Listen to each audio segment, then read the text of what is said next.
বিশ্বনবীর শ্বশুর আবু সুফিয়ান, নাম শুনছেন?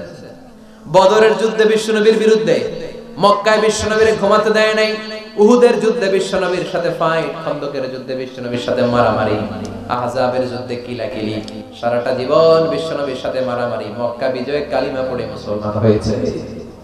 গোটা জীবনে যা অন্যায় করেছে সব মাফ করে দিয়েছে কে? এজন্য আমরা আল্লাহরে বলি, আল্লাহ কালিমাটা পড়তে পড়তে যেন আমরা মরতে পারি, চিৎকার করে পড়ে না আমিন। জিহাদের ময়দানে এক সাহাবা যুদ্ধ করতে লাগলেন। বুখারীর বর্ণনা, যুদ্ধ করতে করতে কাফেরদেরকে মারতে মারতে, হাদিসের ভাষ্য লা ফাযা ওয়ালা শাযা ইল্লা ইয়াদরিবুহা বিসাইফি, তার সামনে যত কাফের আসে সে কচু কাটা করে। অন্য সাহাবীরা খুশি হয়ে যায়, অন্য সাহাবীরা বলে আজকের সব সওয়াব এই সাহাবী পেয়ে যাবে। কিন্তু বিশ্বনবী হঠাৎ করে একটা কথা বললেন, ওই কথা শুনে সাহাবীরা অবাক। বিশ্বনবী বললেন হুয়া ফিন্নার, ও জাহান্নামে যাবে। কই যাবে? জিহাদের ময়দানে এক মুজাহিদ সাহাবী কাফেরদেরকে মেরে শেষ, কিন্তু বিশ্বনবী বললেন কই যাবে? কথা কয় না। এক সাহাবী কয় ঘটনা কি? এত বড় মুজাহিদ ফি সাবিলিল্লাহ কেন জাহান্নামে যাবে? আমি লুকিয়ে লুকিয়ে দেখি। লুকিয়ে লুকিয়ে ওই সাহাবী দেখে মুজাহিদ সাহাবী যুদ্ধ করতে করতে কাফেরদের বিশাল একটা ঘাটির ভেতরে ঢুকে গেল। মারতে মারতে মারতে মারতে হঠাৎ এক কাফেরের আঘাতে এই মুজাহিদ সাহাবীর ডান হাতটা কাটা পড়ে গেল। এবার ডান হাত দিয়ে ফিনকি দিয়ে রক্ত বের হতে শুরু করলো। মুজাহিদ সাহাবী আর যন্ত্রণা সহ্য করতে পারে না। যন্ত্রণা সহ্য করতে না পেরে কাতরাতে কাতরাতে নিজের হাতের ছুরিটাকে জমিনের মধ্যে গেড়ে দিয়ে ছুরির উপরে ঝাঁপিয়ে পড়ল। পেটের এই দিক দিয়ে ঢুকে ওপাশ দিয়ে বের হয়ে গেল, এফার ওফার হয়ে গেল, মানে আত্মহত্যা করলো। ঠিক কি না? জাহান্নামী না? কথা কথা। লুকিয়ে লুকিয়ে যে সাহাবা দেখেছে চিৎকার দিয়ে বিশ্বনবীর কাছে যেয়ে বলে আশহাদু আন্নাকা রাসূলুল্লাহ, ও নবী আপনি যে আসল নবী, কোনো সন্দেহ নাই, আমি লুকিয়ে লুকিয়ে দেখেছি ওই মুজাহিদ সাহাবা বেঁচে নাই, সে কাফেরের আঘাতে শহীদ হয় নাই, নিজের পেটে নিজে ছুরি ঢুকিয়ে আত্মহত্যা করেছে। আজীবন বিশ্বনবীর সাথী, মরার আগে জাহান্নামে। আমরা কেউ জানি না আমাদের শেষটা কেমন হবে, এজন্য আমাদের শেষটা ভালো হোক, ভেরি সেনসিটিভ ইস্যু, আমাদের শেষটা ইমানের হোক। এখন যেমনি মাথা ঠিক আছে, বুদ্ধিমত্তার সাথে শাহাদাত বাক্যের উপর যেন আমরা মরতে পারি, আমরা করি আমিন। চিল্লায় পড়েন আমিন। কি ঘুমে অলসে আমাদের রাত কেটে যায়, সিজদা দেওয়ার সময় নাই, কখন প্রভুর দরবারে হাজিরা দেব, কখন সিজদা দেব। আল্লাহর হাবিব সাল্লাল্লাহু আলাইহি ওয়াসাল্লাম বললেন আকরাবু মা ইয়াকুনুল আবদু মির রাব্বিহি ওয়া হুয়া সাজিদ ফাকসিরু ফীহি দুআ। তোমরা যখন সিজদায় লুটিয়ে পড়ো তখন তোমরা আল্লাহর সবচাইতে কাছে চলে যাও, এজন্য ওই সময় বেশি বেশি আল্লাহর কাছে চেয়ে নাও। সুবহানাল্লাহ পড়ে। মনের যত আকুতি আছে, যত জ্বালা আছে, যত বেদনা, সিজদায় পড়ে আল্লাহরে বলার দরকার আছে না নাই? কারণ কেউ যেটা শুনে না, শুনে কে? পরীক্ষায় ভালো করতে চান, সিজদায় লুটিয়ে পড়ে আল্লাহরে বলেন। নেককার স্ত্রী চান, সিজদায় পড়ে আল্লাহরে বলেন। নেককার সন্তান চান, সিজদায় লুটিয়ে পড়ে আল্লাহরে বলেন। বিসিএস পরীক্ষায় টিকতে চান, সিজদায় লুটিয়ে পড়ে আল্লাহকে বলেন। পাসপোর্ট দিয়ে রেখেছেন, ভিসা হয় না, সিজদায় লুটিয়ে পড়ে আল্লাহরে বলেন। মনের যত জ্বালা, যত যন্ত্রণা, যত আকুতি, যত হাহাকার, সিজদায় লুটিয়ে পড়ে আল্লাহরে বলেন। কারণ আল্লাহর দরবার এমন দরবার, এই দরবার থেকে কেউ কোনোদিন খালি হাতে ফিরে না। চিল্লায় বলেন ঠিক কি না? কেউ ফিরে না খালি হাতে আল্লাহরে তোর দরবারেতে, তাই না? পড়েন সবাই, কেউ ফিরে না। আকরাবু মা ইয়াকুনুল আবদু মির রাব্বিহি ওয়া হুয়া সাজিদ। বান্দা যখন সিজদায় লুটিয়ে পড়ে, বান্দা আল্লাহর সবচাইতে কাছে চলে যায়। এই কথাটা মনে থাকবে আপনাদের সবার। আমরা কখন আল্লাহর সবচেয়ে কাছে যাই? আওয়াজ করে বলেন, যখন আমরা সিজদায় পড়ে যাই। আপাত দৃষ্টিতে মনে হয় সিজদাটা যখন দেই জায়নামাজের উপরে আমার কপালটা পড়ে, সিজদাটা যখন দেই মসজিদের টাইলসের উপরে আমার সিজদাটা পড়ে, সিজদাটা যখন দেই মনে হয় যে মসজিদের কাপড়ের উপর আমার কপালটা পড়ে। কিন্তু বিশ্বনবী বলেন না, তোমার কপালটা আল্লাহর কুদরতি পায়ের উপরে পড়ে। আপনি দেখবেন আল্লাহর নবীর সাহাবারা আবু বকর, ওমর, উসমান, আলী রাদিয়াল্লাহু তাআলা আনহুম আজমাইন, তাদের স্বভাব ছিল বিপদে পড়লেই লম্বা লম্বা সিজদায় পড়ে যেতে। এক সাহাবী এসে বললেন, ইয়া রাসূলুল্লাহ আল্লিমনি আমালান ইযা আমিলতুহু ইউদখিলুনিল জান্নাহ, আপনি আমারে এমন একটা আমল শিখায় দেন যে আমল করলে আল্লাহ আমারে জান্নাতে ঢুকায় দিবে। আল্লাহর হাবিব সাল্লাল্লাহু আলাইহি ওয়াসাল্লাম বললেন, আলাইকা বিকাসরাতিস সুজুদ, তোমার উচিত বেশি বেশি আল্লাহর জন্য সিজদায় লুটিয়ে পড়া। বেশি বেশি সিজদায় লুটিয়ে পড়লে ওই সিজদাকারীর জন্য জান্নাতকে ওয়াজিব করে দেয় কে? কিয়ামতের ময়দানে আল্লাহ বলবেন, ও আমার বান্দারা, আমারে সিজদা দিয়ে দেখা। আমরা যারা দুনিয়ার বুকে সিজদা দিয়েছি, আমরা আল্লাহু আকবার বলে সিজদায় লুটিয়ে পড়ব, আলহামদুলিল্লাহ পড়েন। আর যারা দুনিয়ার বুকে সিজদা দেয় নাই, মসজিদে যায় নাই, সিজদাকারীদের সাথে আন্দোলন করে নাই, তারা সেদিন অনেক চেষ্টা করেও তাদের পিঠটারে বাঁকা করতে পারবে না। তাদের পিঠটারে সেই দিন লোহার মতো শক্ত করে দিবে কে? يوم يكشف عن ساق ويدعون إلى السجود فلا يستطيعون।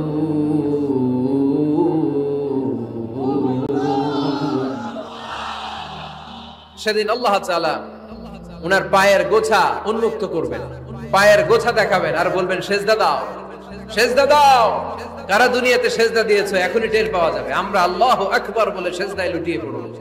কিন্তু যারা দুনিয়ায় সেজদা দেয় নাই, এরা অনেক চেষ্টা করো, পিঠটারে বাঁকাই করতে পারবে না, সেজদা তো দূরের কথা, এদের পিঠটারে লোহার রডের মতো শক্ত করে দিবে কে? এই দুনিয়াতে আমরা খালি চোখে যা দেখি সবকিছু সেজদা করে কারে? সূরা আর-রহমানে আল্লাহ বললেন, ওয়ান নাজমু ওয়াশ-শাজারু ইয়াসজুদান, আকাশের তারকারাজি আর জমিনের বৃক্ষরাজি সবকিছু সেজদা দেয় একজন রে, তিনি কে? আকাশের তারাগুলো সেজদা দেয় কারে? এই গাছপালাগুলো সেজদা দেয় কারে? দেখছেন কোনদিন? দেখেন নাই? ওই চোখ আমাদের নাই, তাই আমরা দেখি না। এই পৃথিবীর সবকিছু জিকির করে আল্লাহ, কিন্তু এই কান আমাদের নাই, এজন্য আমাদের কান দিয়ে আমরা শুনি না। রব্বুল আলামিন বলেন, ওয়া ইম মিন শাইইন ইল্লা ইউসাব্বিহু বিহামদিহি ওয়ালাকিন লা তাফকাহুনা তাসবিহাহুম। নবমণ্ডল ভূমণ্ডল যেখানেই যেটা থাকে না সবকিছু জিকির করে কার? এই যে আকাশের পাখিগুলো উড়ে বেড়ায়, পাখিগুলো জিকির করে কার? নদী নালা জিকির করে কার? সেজদায় লুটিয়ে পড়ো, আল্লাহ তাআলা তোমাদেরকে কাছে টেনে নিবে। আওয়াজ তুলে বলেন ঠিক কিনা? মুসা আলাইহিস সালাম ফেরাউনের সামনে যেয়ে দাঁড়ালেন। ফেরাউনের জাদুকররা বিশাল বড় বড় বাঘ বানালো, সিংহ বানালো, সাপ বানালো। মুসা আলাইহিস সালাম দেখে ভড়কে গেলেন, ভয় পেয়ে গেলেন। আল্লাহ বললেন, মুসা ভয় নাই, তোমার লাঠিটা খালি ফেলো। কি ফেলো? মুসা আলাইহিস সালামকে একটা লাঠি দিছে কে? লাঠি ফেলার সাথে সাথে মুহূর্তের মধ্যে হাইয়াতান তাসআ, বিশাল এক অজগর সাপ। এই বিশাল অজগর সাপ ফেরাউনের জাদুকরদের বানানো সব ভাগ, ভাল্লুক, সিংহ আর সাপগুলো রেখে বিশাল ফানা ধরে আছে। আর সাপ বলতে শুরু করেছে, আর কি আছে নিয়ে আয়। সুবহানাল্লাহ কইতে পারলেন না? এই দৃশ্য দেখার সাথে সাথে ফেরাউনের রাজপ্রাসাদের সামনে যতগুলো জাদুকর ছিল, কোরআন বলে ফাউলকিয়াস সাহারাতু সাজিদিন।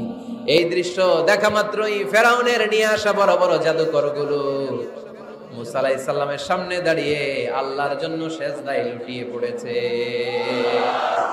ফাউলকিয়াস সাহারাতু সাজিদিন, সিজদায় লুটিয়ে পড়ে ঘোষণা দিল, আমি ফেরাউনরে মানি না, আমি কোন নাস্তিককে মানি না, আমি মুসার রব, হারুনের রব, বনি ইসরাইলের রব, আল্লাহর জন্য সিজদায় লুটিয়ে পড়লাম। চিল্লায় পড়েন আল্লাহু আকবার। মুহূর্তেই এক সিজদার কারণে তাদের নসিবে হেদায়েত দিয়ে দিয়েছে কে? পৃথিবীর কেউ কাউরে হেদায়েত দিতে পারে? অনেক বাবা ছিল নবী, ছেলের কপালে হেদায়েত নাই, আছে না নাই? অনেক ছেলে ছিল নবী, বাবার কপালে হেদায়েত নাই, আছে না নাই? হেদায়েত দেওয়ার মালিক একজন, চিল্লায় বলেন তিনি কে? একটা সিজদা, একটা সিজদা, একটা সিজদার আদেশকে অমান্য করার কারণে ইবলিস জাহান্নামীদের সর্দার। চিল্লায় বলেন ঠিক কিনা? ওয়া ইয কুলনা লিল মালাইকাতি ইসজুদু লিআদম ফাসাজাদু ইল্লা ইবলিস আবা ওয়াস্তাকবারা ওয়া কানা মিনাল কাফিরিন। আল্লাহ বললেন, ও ফেরেশতাকুল সবাই আমার আদেশ মোতাবেক আদমকে সিজদা করো। সবাই সিজদা করলো, একজন ছাড়া, সে কে? আরো জোরে বলেন কি নাম? আবা, অস্বীকার করলো, ওয়াস্তাকবারা অহংকার দেখালো, ওয়া কানা মিনাল কাফিরিন কাফিরদের অন্তর্ভুক্ত হলো, জাহান্নামীদের সর্দার হলো। কয়টা সেজদার আদেশ? আওয়াজ করে বলেন, কয়টা সেজদার আদেশ অমান্য করছে? সেজদা কয়টা দেয় নাই? আপনি দেন নাই কয়টা? হ্যাঁ, আমরা দেই নাই কয়টা? এক সেজদা না দিয়া জাহান্নামীদের লিডার। আমরা সেজদা মিস করছি কয়টা? কয়টা? মুসলমান সেজদায় লুটিয়ে পড়তে হবে একজনের খুশির জন্য, তিনি কে? তাহলে কোরআনকে যে প্রশ্ন করেছি, কোরআন সব উত্তর দিয়ে ফেললো। কোরআন আমাদেরকে জানিয়ে দিল, তোমরা সবাই আল্লাহর নৈকট্যপ্রাপ্ত বান্দা হতে চাও, আল্লাহর কাছের বান্দা হতে চাও, তাহলে ওয়াসজুদ, কি করো? সবাই বলে নাই, আওয়াজ করে বলো মুসলমান, ওয়াসজুদ মানে কি? সেজদা করো। সেজদা করলে আল্লাহর কাছে যাও। নফল ইবাদত করতে রাজি আছেন সবাই? সবচাইতে শ্রেষ্ঠ নফল ইবাদত হচ্ছে কোরআনের তেলাওয়াত, ঠিক কি না? আল্লাহর হাবিব সাল্লাল্লাহু আলাইহি ওয়াসাল্লাম বললেন, নফল ইবাদতের মাধ্যমে আল্লাহর কাছে যেতে চাও, নৈকট্যপ্রাপ্ত বান্দা হতে চাও, আফদলুল ইবাদাতি তিলাওয়াতুল কোরআন। সবচাইতে যত নফল ইবাদতের লিস্ট হতে পারে, এই লিস্টে র‍্যাঙ্কিং এ 1 নাম্বার থাকবে কোরআনের তেলাওয়াত। এই কোরআন তেলাওয়াত করতে রাজি আছেন তো? আমার হাতে যে কিতাবটার নাম কি? সবাই বলতে পারেন নাই? আওয়াজ করে বলেন তো, কিতাবটার নাম? এই কিতাবে ভুল আছে? সন্দেহ আছে? সংশয় আছে? এটা আলোর পথ দেখায়। এই কিতাব মানুষকে মানুষের মতো মানুষ বানায়, ঠিক কিনা? গরুর পেট থেকে বেরোলে ওটা গরু, ছাগলের পেট থেকে বেরোলে ওটা ছাগল হয়, মানুষের পেট থেকে বেরোলে ওটা মানুষ হয় না, ওটার মানুষ বানাইতে হয়। মানুষ বানানোর জন্য কোরআন পড়ার দরকার আছে না নাই? তাহলে নফল ইবাদত করে আমরা আল্লাহর নৈকট্য পেতে চাই। 1 নাম্বার যে ইবাদতের কথা আপনাদেরকে শোনালাম, সেটা হচ্ছে কোরআনের তেলাওয়াত। রাজি আছেন সবাই? ফজরের পরেই এই নিমসার এলাকায়, এই কুমিল্লা এলাকায় কোরআনের সুমধুর বাণীতে আমাদের গ্রামগুলো মুখরিত থাকতে হবে। আওয়াজ করে বলেন, ঠিক কিনা? একটা সময় ছিল আমার বাংলার ৬৮,০০০ গ্রাম থেকে ফজরের পর কোরআনের ধ্বনি শোনা যেত। ৬৮,০০০ গ্রাম থেকে, মক্তবগুলো থেকে আল্লাহর বাণী শোনা যেত। কিন্তু এখন নানা ষড়যন্ত্রের কবলে পড়ে আমাদের মক্তব বন্ধ হচ্ছে, আমাদের কোরআন তেলাওয়াত থেমে যাচ্ছে। কোরআনের তেলাওয়াত কশিন কালেও থামায় দেওয়া যাবে না। চিল্লায় বলেন, ঠিক কিনা? রোজ সকালে শুনতাম আগে আল কোরআনের বাণী রে, আল কোরআনের বাণী। এখন শুনি সারে গামার দীপ্ত ফেন ফেনানি। ধর্মপ্রাণ মুসলমান আজকাল হয়েছে মডার্ন, ধর্মপ্রাণ ধর্মপ্রাণ আমরা বড়ই ধর্মপ্রাণ। নামাজ রোজার কিছু নাই, ভুলেও ধরি না কোরআন, ধর্মপ্রাণ, ঠিক না? প্রতিদিন কোরআন শিখায় যে তার পকেট যায় ফাঁকা রে, তার পকেট যায় ফাঁকা। সপ্তাহে 2 দিন গান শিখায় যে নেয় তো 1000 টাকা। ধর্মপ্রাণ মুসলমান আজকাল হয়েছে মডার্ন, ধর্মপ্রাণ ধর্মপ্রাণ আমরা বড়ই ধর্মপ্রাণ। নামাজ রোজার কিছু নাই, ভুলেও ধরি না কোরআন, ধর্মপ্রাণ। আমরা কি এমন ধর্মপ্রাণ হতে চাই? ফজরের পর আমাদের সিলেবাস কি? কোরআন তেলাওয়াত।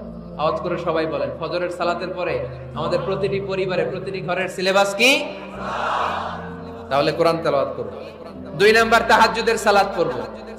কিসের নামাজ? হুজুর ফজরই পড়তে পারি না। ফজরই যে ফজর পড়ে তার জন্যই না তাহাজ্জুদ, ঠিক কি না? ফজরই তো পড়তে পারি না, তাহাজ্জুদ পড়ব কখন? তাহাজ্জুদ পড়লে আপনার মর্যাদা বাড়ায় দিবে কে? রব্বুল আলামিন বলেন, ওয়া মিনাল লাইলি ফাতাহাজ্জাদ বিহি নাফিলাতাল লাকা আসা আইয়াবাসাকা রাব্বুকা মাকামান মাহমুদা। তাহাজ্জুদের নামাজ যারা পড়বে তাদের মর্যাদা বাড়িয়ে দেয় কে? কারণ ওই মুহূর্তে আল্লাহ প্রথম আকাশে নেমে আসেন আর ডাকে, আলা মিন মুস্তাগফিরিন আগফিরাল্লাহ, কার ক্ষমা দরকার ক্ষমা চা, ক্ষমা করে দেব।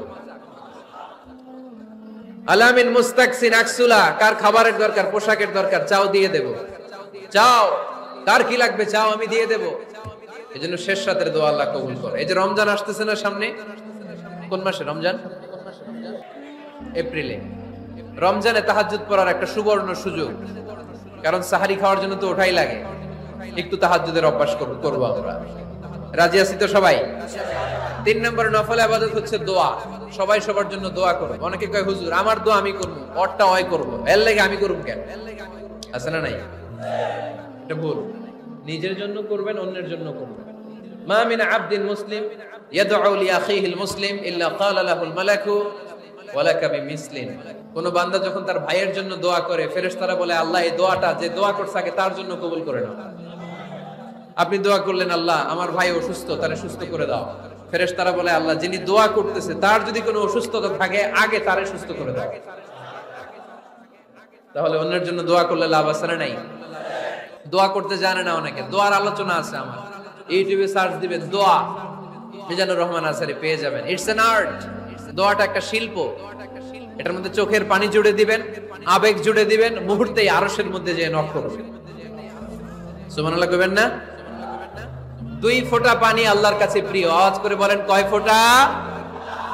2 ফোঁটা। এক হচ্ছে জিহাদের ময়দানে রক্তের ফোঁটা, আরেক হচ্ছে অনুতপ্ত বান্দার চোখের পানির ফোঁটা। অনুতপ্ত বান্দা যখন অনুতপ্ত হয়ে কাঁদে, তার চোখের পানি চোখ বেয়ে নাকের ডগাবে মাটিতে পড়ার আগেই ওই বান্দার সব গুনাহ আল্লাহ মাফ করে দেয়। তাহলে প্রথমে কোরআন তেলাওয়াত, তারপর তাহাজ্জুদের নামাজ, তারপরে দোয়া, 4 নম্বরে জিকির। জিকির নফল ইবাদত, ঠিক কি না? জিকির করতে করতে এই স্টেজের উপরে উঠে যাবেন আপনারা সবাই। পারবেন কারা কারা? হাত তোলেন। কত বড় সাহস দেখছেন? আমার উপরে বলে লাফায় উঠবে। বাঁশ আছে এই জায়গায়, বাঁশ। হ্যাঁ না, এটা করবেন না। কারণ ফাযকুরুল্লাহ কামা আল্লামাকুম, জিকির ওইভাবে করো যেভাবে আল্লাহ শিখিয়েছেন। আল্লাহ কিভাবে শিখিয়েছেন? ওয়াযকুরু রাব্বাকুম ফি নাফসিক।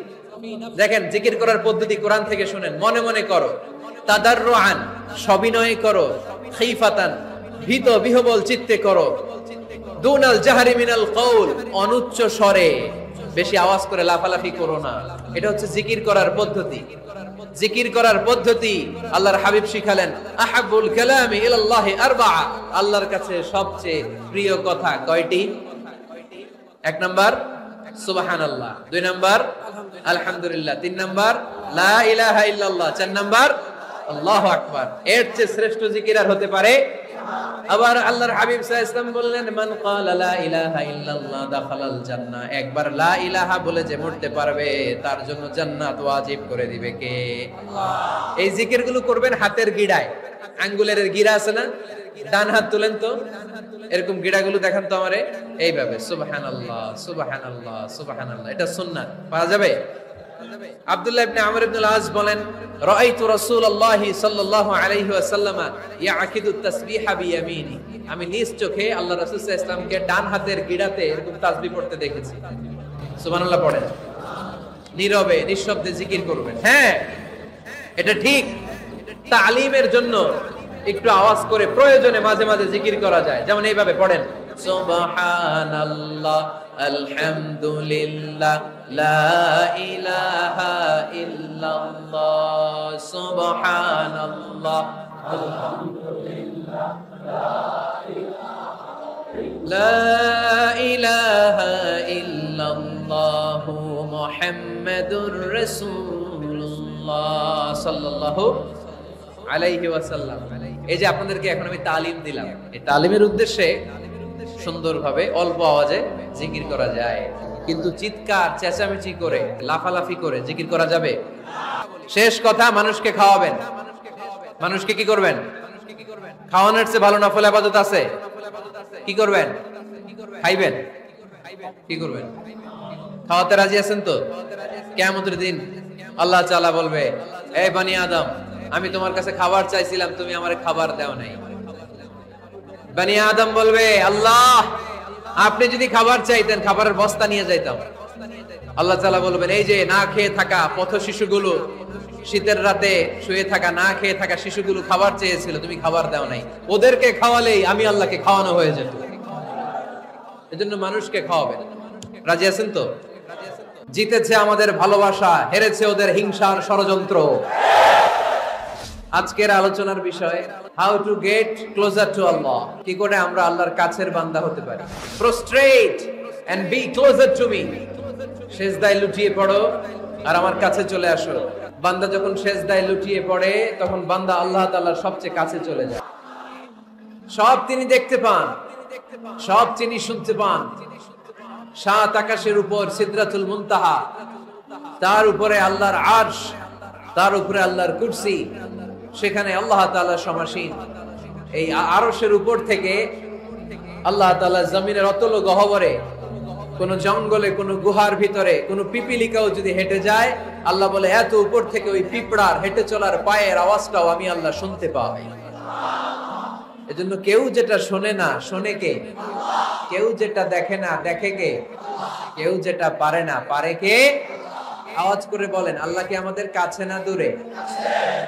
আমার বাবা মা আমার যত কাছে, তার চাইতো আমার বেশি কাছের কে? আমার স্ত্রী আমার যত কাছে, তার চাইতো আমার বেশি কাছের কে? আমি আমার যত কাছের, তার চাইতো আমার বেশি কাছের কে? আল্লাহ তাআলা তিনি যে আমাদের কাছে, এটা বোঝানোর জন্য তিনি কোরআনে দুটি শব্দ ব্যবহার করেছেন। আওয়াজ করে বলতে হবে, কটি? দুটি। এক জায়গায় ব্যবহার করেছেন করিব, আরেক জায়গায় ব্যবহার করেছেন আকরাব। এক জায়গায় ব্যবহার করেছেন কি বলেন না? করিব। আরেক জায়গায় ব্যবহার করেছেন কি? রব্বুল আলামিন বলেন, ওয়া ইযা সাআলাকা ইবাদি আন্নী ফাইন্নী করিব উজিবু দাওয়াতাদ দাঈ ইযা দাআন ফালইস্তাজিবু লি ওয়াল ইউমিনু বি লাআল্লাহুম ইয়ারশুদুন। রব্বুল আলামিন বলেন, নবী হে, আমার বান্দারা যখন তোমাকে জিজ্ঞেস করে আমি কোথায়, তুমি বলে দাও ইন্নী করিব, আমি কাছে। আল্লাহু আকবার। তিনি কাছে। আল্লাহর হাবিব সাল্লাল্লাহু আলাইহি ওয়াসাল্লামকে আল্লাহ কমান্ড দিলেন, আপনি বলে দেন, যখনই উম্মতেরা জিজ্ঞেস করবে আল্লাহ কোথায়, আমি কোথায়, আপনি বলে দেন ফাইন্নী করিব, আমি কাছে। আরেক জায়গায় আল্লাহ ব্যবহার করলেন আকরাব, কাছে না। করিব মানে কাছে, আর আকরাব মানে সবচাইতে কাছে। The closest one, the most closest one, সবচাইতে কাছে। ওয়া নাহনু আকরাবু ইলাইহি মিন হাবলিল ওয়ারিদ। তোমার পেছনে যে স্পাইনাল কর্ড, শির দ্বারা, ব্যাকবোন, মেরুদণ্ড, যেটা আমাদের দেহের একেবারে মাঝখানে, আল্লাহ বলে আমি ওইটারও কাছে। কোন কোন মুফাসসিরিন ইকরাম বলেন, আমাদের যে খাদ্যনালী আর শ্বাসনালী, এটা আমার ঘাড়ের যত কাছে, আমার আল্লাহ আমার তার চাইতেও বেশি কাছে। তার মানে এই আয়াত দ্বয় থেকে আমরা বুঝতে পারলাম আল্লাহ দূরে নন, তিনি আমাদের কাছে। তিনি আমাদের কাছে, ডাকলেই তিনি সাড়া দেন। সুবহানাল্লাহ পড়েন। ভায়া হয়ে তার কাছে যাওয়া লাগে না, মিডিয়া হয়ে যাওয়া লাগে না। আমার সাথে দেখা করতে হইলে কত ভায়া হয়ে আসা লাগে, পাওয়া যাচ্ছে না। চেয়ারম্যান সাহেবের সাথে দেখা করতে হইলে কত অ্যাপয়েন্টমেন্ট নেওয়া লাগে। এমপি সাহেবের সাথে দেখা করতে হইলে এত ব্যস্ত মানুষ, পাওয়া যাচ্ছে না, ঘুরে ফিরে তারপরে যেতে হয়। প্রধানমন্ত্রীর কথা বললে তো আর সুযোগই নাই, মাসের পর মাস বসে থেকেও এত ব্যস্ত মানুষ পাওয়া যাবে না, ঠিক কি না? ডোনাল্ড ট্রাম্পের যদি অ্যাপয়েন্টমেন্ট নিতে চান কি অবস্থা হবে? পাওয়া যাবে? কথা বলেন। কিন্তু আল্লাহরে পাইতে হইলে অ্যাপয়েন্টমেন্ট লাগে। আওয়াজ করে বলতে হবে, মুসলমান, আল্লাহরে কাছে পেতে সিরিয়াল লাগে। আল্লাহ বলে ডাক দিলেই আমার আল্লাহ আমার ডাকে সাড়া দেয়। চিল্লায় বলেন ঠিক কি না? এইজন্য বুখারীর বর্ণনায় বিশ্বনবী বললেন, ফাইন যাকারানি ফি নাফসি যাকারতুহু ফি নাফসি। আমার বান্দা যদি আমারে একা একা ডাকে, মুহূর্তের মধ্যে আমি আমার বান্দারেও একা একা ডাকতে শুরু করে দেই। ফাইন যাকারানি ফি নাফসি যাকারতুহু ফি নাফসি। আমার কোন বান্দা যদি আমারে একা একা স্মরণ করে, আমি আমার বান্দারে একা একা স্মরণ করি। সুবহানাল্লাহ কইতে পারলেন না? ওয়া ইন যাকারানি ফি মালাইন যাকারতুহু ফি মালাইন খায়রিন মিনহু।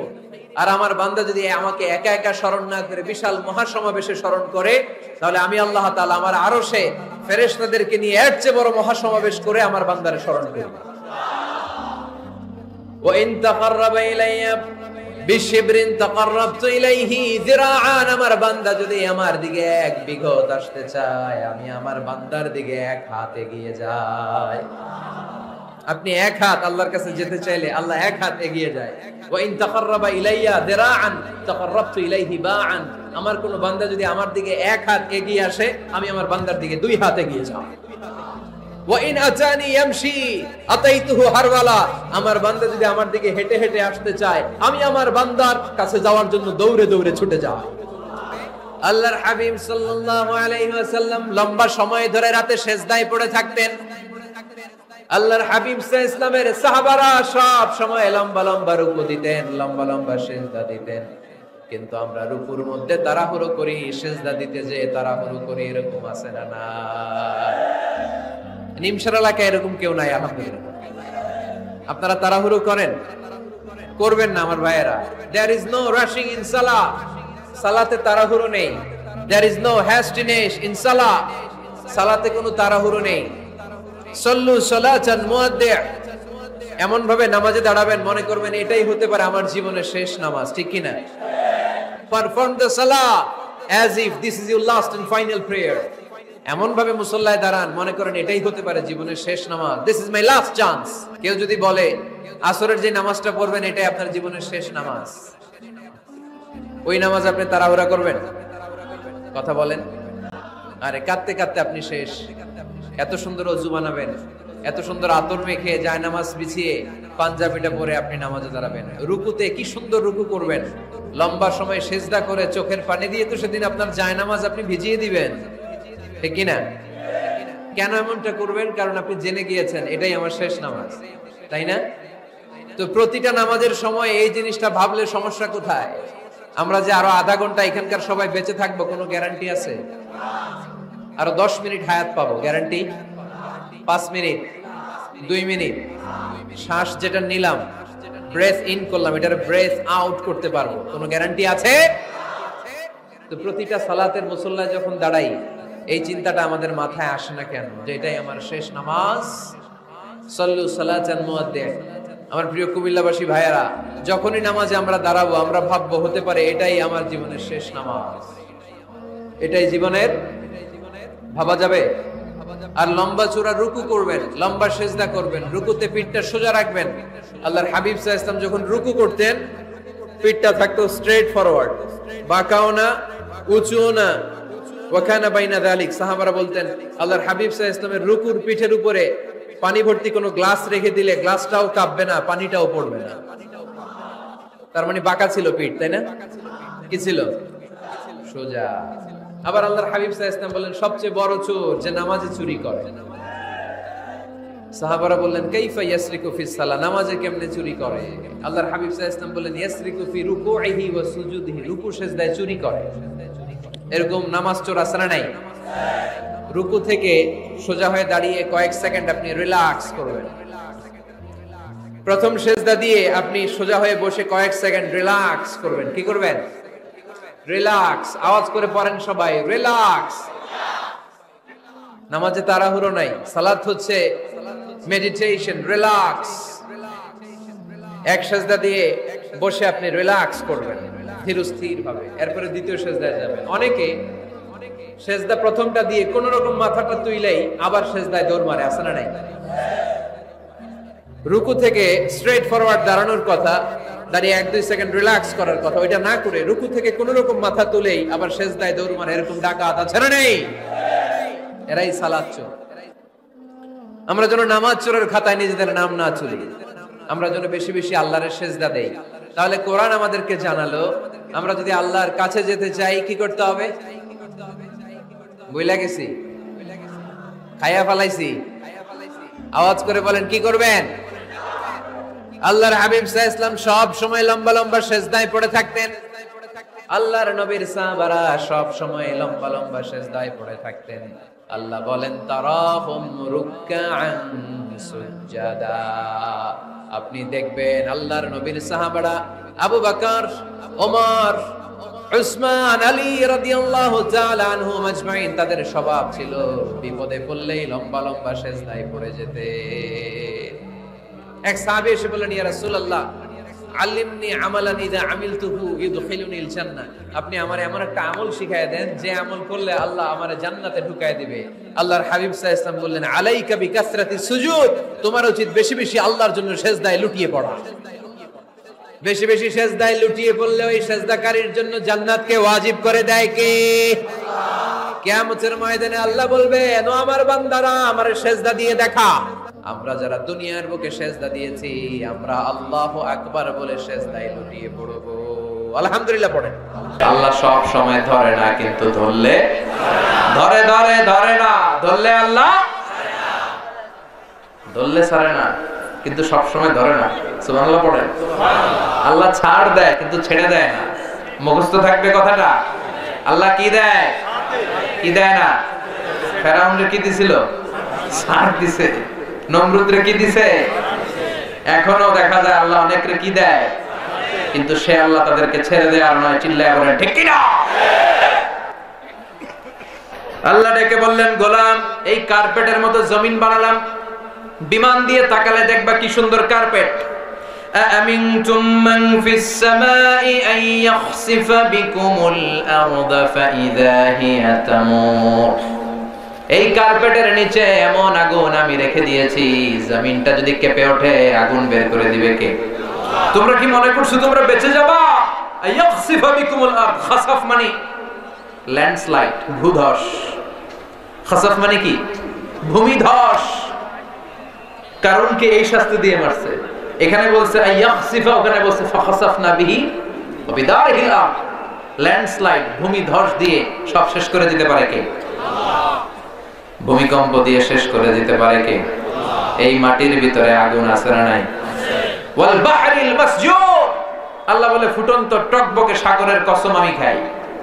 সাগরের ফুটন্ত পানির কসম খাই। আপনারা সাগরের মধ্যে কখনো ফুটন্ত গরম পানি দেখছেন? কথা কন। সাগরের পানি কি ঠান্ডা না গরম? চিল্লায় বলতে হবে, সাগরের পানি ঠান্ডা না গরম? ঠান্ডা। কিন্তু আল্লাহ বললেন ওয়াল বাহরিল মাসজুর, টকবকে ফুটন্ত সাগরের পানির কসম। তার মানে সাগরের নিচে আগুন আছে। আমেরিকার নেভাল একাডেমির চিফ ইঞ্জিনিয়ার উনি গবেষণা শুরু করলেন, সাগরে আবার আগুন আসে কোথা থেকে। উনি সাগরের ভেতরে পাইপ ঢুকাতে লাগলেন। ঢুকাতে ঢুকাতে উনি সাগরের তলা পেলেন, তলার পরে মাটি পেলেন, তারপরে পেলেন পাললিক শিলার স্তর, তারপরে রূপান্তরিত শিলার স্তর, তারপরে মার্বেল পাথরের শিলার স্তর, তারপরে আগ্নেয়গিরির শিলার স্তর। এরপরে যখন পাইপ ঢুকায়, পাইপ আর খুঁজে পাওয়া যায় না। এত গরম, এত আগ্নেয়গিরির লাভার আগুন, গলে গলে পাইপগুলো পানি হয়ে যায়। সুবহানাল্লাহ কইবেন না? চিফ ইঞ্জিনিয়ার খাইছে খাইছে, এটা তো সাধারণ আগুন না, এটা তো ভয়ঙ্কর আগুন। দেখি তো এই আগুনের টেম্পারেচার কি পরিমাণে আছে। সে বলল, I need fire proof pipe, just bring from America. America থেকে বিশাল রণতরীতে করে, জাহাজে করে ফায়ার প্রুফ পাইপ নিয়ে আস। ফায়ার প্রুফ বুঝেন? মানে যেই পাইপে আগুন আগুন ধরেন, আগুনে রাখবেন কিন্তু গলবে না। ফায়ার প্রুফের পাইপ আনা হলো। আবার ঢুকাতে লাগলেন। সাগরের তলে মাটি পেলেন, মাটির পরে পাললিক শিলার স্তর, রূপান্তরিত শিলার স্তর, মার্বেল পাথরের শিলার স্তর, তারপরে আগ্নেয়গিরির শিলার স্তরের পরে যখন ফায়ার প্রুফের পাইপ ঢুকাতে লাগলেন, তিনি দেখলেন ফায়ার প্রুফের পাইপেও কাজ হয় না। ফায়ার প্রুফের পাইপগুলো গলে গলে ধোঁয়া আর পানি হয়ে যায়। সুবহানাল্লাহ কইবেন না? তার মানে এই বিশাল টেম্পারেচারের আগুন জমিনের ভেতরে মজুদ রেখে দিয়েছে কে?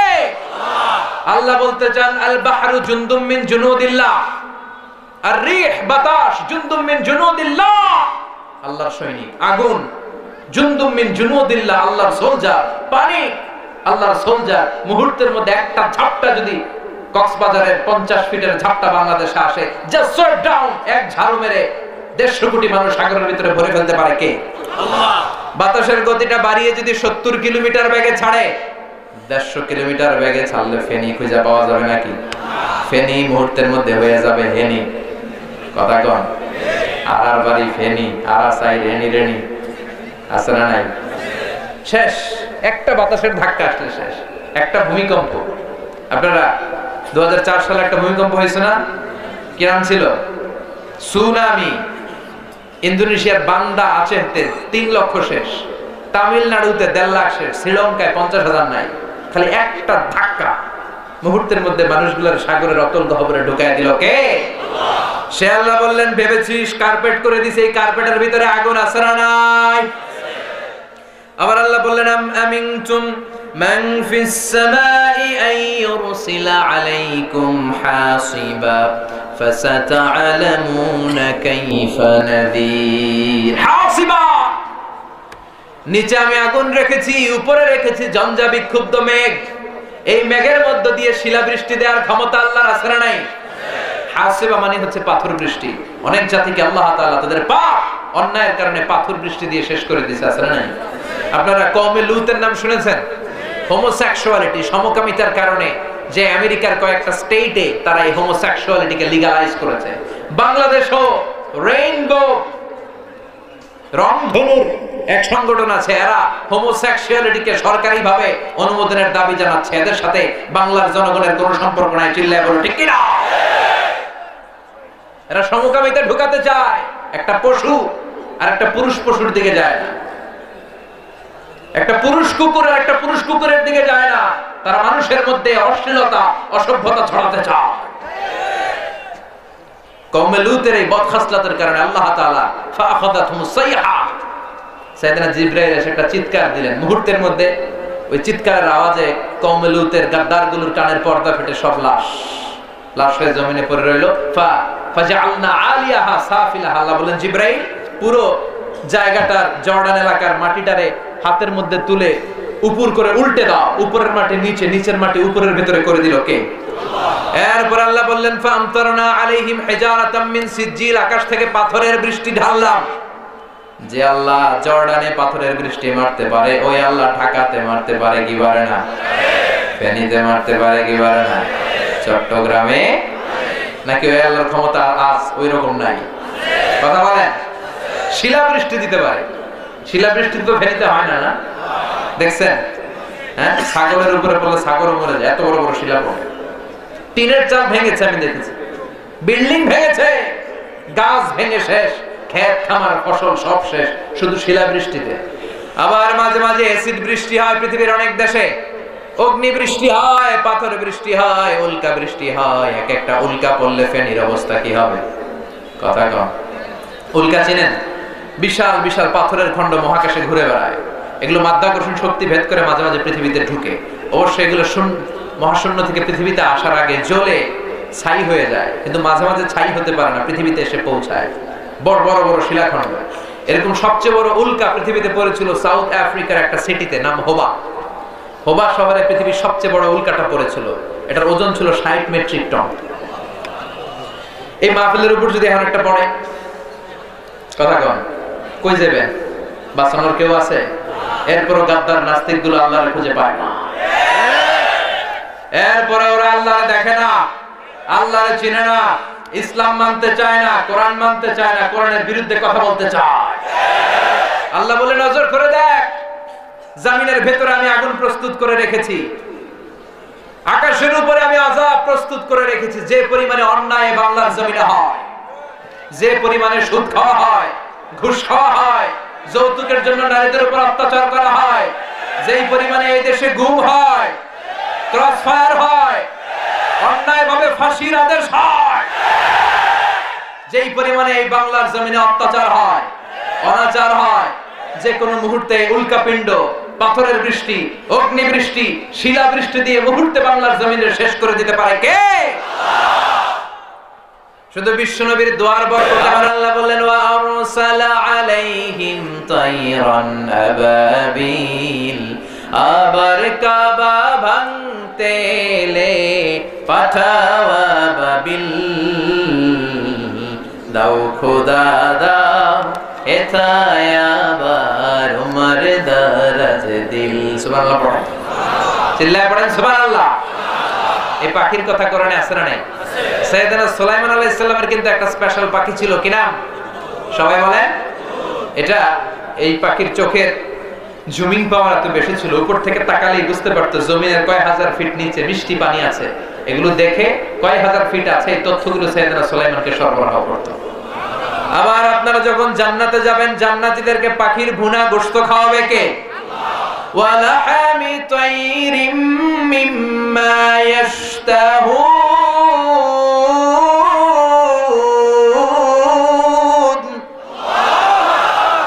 আমি জান্নাতে জান্নাতবাসীদের জন্য পাখির ভুনা গোশত রেডি রেখেছি সুবহানাল্লাহ পাখির ভুনা গোশত খাবেন নি ভুনা গোশতের কথা শুনে অনেকের জিহ্বায় পানি চলে আসছে সুবহানাল্লাহ পড়েন এভাবে হরেক রঙের হরেক ঢঙের হরেক কালারের পাখি পৃথিবীতে তৈরি করেছে কে আল্লাহ দুই একটা পাখির কথা শুনেন পৃথিবীর সবচেয়ে ছোট পাখির নাম হামিং বার্ড কি নাম the smallest bird in the world আজকে গুগলে ইউটিউব যারা চালান just write down humming bird the smallest bird ever in the world পৃথিবীর সবচেয়ে ছোট যে পাখিটা এটা এর প্রাপ্তবয়স্কে 3 থেকে 5 ইঞ্চি পর্যন্ত লম্বা হয় প্রাপ্ত বয়সে যখন যায় তখন হয় 5 ইঞ্চি লম্বা এত ছোট এই পাখিটা প্রতি সেকেন্ডে ডানা ঝাপটাতে পারে 80 বার কয়বার আপনি আমি আমাদের হাত ঝাপটাতে পারবো কয়বার 1 2 3 এত 1 সেকেন্ড নাই ওটা 1 সেকেন্ডের ঝাপটায় কয়বার পৃথিবীর সব পাখি সামনে ওড়ে এই পাখি সামনে ওড়ে পিছনে ওড়ে